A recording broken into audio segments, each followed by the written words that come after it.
there's a lot of hens, and he's not gonna breed them all. Then they got leg bands on them. Then he writes stuff down. I was supposed to be paying attention. I was not. I don't know. Okay, so to translate, we're going through our Bantam hens this morning, and we're going to select which ones are getting sold and which ones we're going to breed from.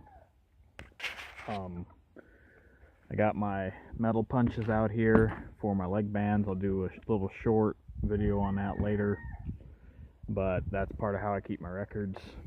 And basically I go through the young birds, come back to my hatching book here and see who the parents were, and I mark the parentage on the leg bands with those punches. I refer to this book here, the Bantam Standard, for selecting body type, comb structure, eye color, leg color, those types of things for the breed. Now this breed is the Andalusian Bantam. They're pretty rare, and my flock is far from perfect, so right now I'm focusing on trying to get the lacing into the feathers, which is a breed characteristic. Now, right now, these are all the hens I've got, and I've got 5 males, but I'm going to cut that number down to 3. I'm going to discard the 2 old males because they had a lot of gold leakage. So this is a good time to talk about the blue gene. So right here is your blue, to the left is a black, and to the right is a splash. Black has no copies of blue and will not produce blue unless bred to a blue or a splash. Blue has 1 copy of blue. You breed 2 blues together, you're going to get blues, blacks, and splashes. If you breed blue to black, you're going to get blues and blacks. If you breed blue to splash, you're going to get blues and splash. Splash is the pure form of the color. It has 2 copies of the blue gene. You breed splash to splash, you get all splash. If you breed splash to blue, you get blue and splash. You breed splash to black, you get all blues. Now, we do have a white hen here. She's one of our original hens. She is actually going to get sold. And the reason for that is I wouldn't have picked white birds to start with for a blue color. And I haven't test mated them to see if it's recessive or dominant white thoroughly enough to find out if that's the case.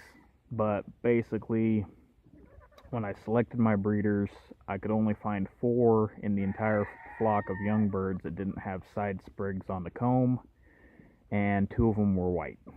So that's where I had to start. And like the book says, you got to start where you are with what you have. So since I'm going to be breeding 3 males, I'm going to keep back 4 females out of this group. The white's going to get sold. I'm keeping both of the blacks because you need blacks in a blue breeding program. I'm going to sell both of the splashes. Now, first of all, if you look at the foot on this pullet here, well, both of them actually, they're duck-footed, which means that the back toe is facing forward. You don't want that. And the other problem is one of the males I'm breeding is a splash. So having additional splash birds isn't really going to benefit me. I'm going to try and get the splashes out of my breeding program altogether and focus on breeding blacks to blues. So that leaves me with picking out, since I'm keeping 4 hens and I'm keeping 2 of the blacks, that means I'm going to pick out 2 blues out of the 4. Now this first pen,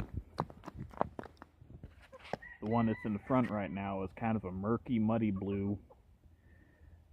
She's to the left. The other one's a pale blue, and she has some black leakage in her. But if you look at the edges of her feathers, they are darker than the rest of her color, and her hackle is darker than the rest of her color. So she's going to stay. come over to this pen here. Both of these hens have black leakage again, and the bird on the left again has that murky, what they used to call blue dun appearance. Blue dun is a completely separate color nowadays, but it's just a dirty color looking. You know, it looks like it's got brown in it and that kind of thing. You don't want that. So the one on the right is gonna stay. She's again, she's got darker edges to her feathers, especially in the breast. Her hackle's darker, and the defining color characteristic of the Andalusian, and why they're called Andalusian blues, is it's an intense contrast where the edges of the feathers and the hackle are black on that light blue. So basically you want your blue to be as light as this hen on the right, with your feathers edged in black and the neck black. So now we've made our selections on the pullets, and I'll do a little bit here in a bit with the roosters and talk to you about them. So for most of my breeders, I use these aluminum butt end bands, and I get them numbered and colored, but to help with my record keeping, I get a set of metal stamps that you punch with a hammer, and I punch in the year they were born and then the parents. So this little hen is out of rooster S8, bred to, that's what the X is for, hen G8, and so she'll go in the record book as G14 because it's a green leg band. These are the 3 cockerels that we'll be using for our Bantam Andalusians next year. Now, this one in the middle, if you look real close at his face, he's got a self-flaw, which I saw in the breeding flock that this came from, and I expect it'll get worse as he gets older, so I'm going to try to use him sparingly, and that is that the white from the earlobe is getting into the skin around his face, and that would be beneficial if I wanted to make Bantam white-faced black Spanish or white-faced blue Spanish or whatever you want. But for all I know, that could be one of the breeds that they use to make these guys. But these are the 3 that I'm going to use. Again, here we have a splash, and we have 2 blue males. I do see some reddish tint in their saddles and in the hackle of this one. Not so much in the hackle of this one though. Well, we're going to go ahead and get them leg banded and put back where they belong. These are the 2 old Andalusian roosters I'm going to be selling. Yes, they have gotten some frostbite. I'm hoping to get a proper winter barn up this year so I don't run into that as much, but as you can see, they went through the molt, and you can still see that yellow brassy tinge in the saddles, especially this one. They've also, that one over there has got some little toe issues going on, so I don't really want to use them more than one season. Sometimes you have to use a bird with a defect in your breeding, and if you do, your best bet is to hatch as many as you can and select the absolute best offspring you can out of that and breed away from the influence of that bird as quick as you can. My white-crested cuckoo Polish, I actually, when I started off with them, I had a hen that was lop-crested, meaning the crest on her head was uneven.